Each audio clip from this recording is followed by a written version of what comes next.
quick, but I have a very important message. Unfortunately, for the last 14 months, many of us have had to witness the constant bombardment, dropping bombs on a population of people where the average age is less than 18. The Zionist entity, which is Israel, has killed at least 100,000 people. Many of them, like many of you, teachers, students, professors, librarians.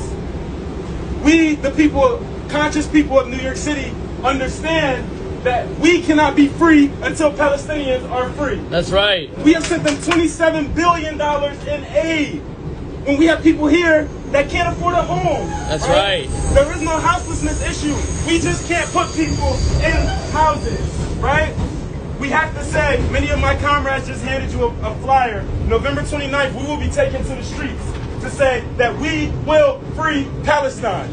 Please join us. Take to the streets. Make your voice heard. Organize, organize, organize. We will be free. Thank you so much. Have a lovely evening. Free Palestine.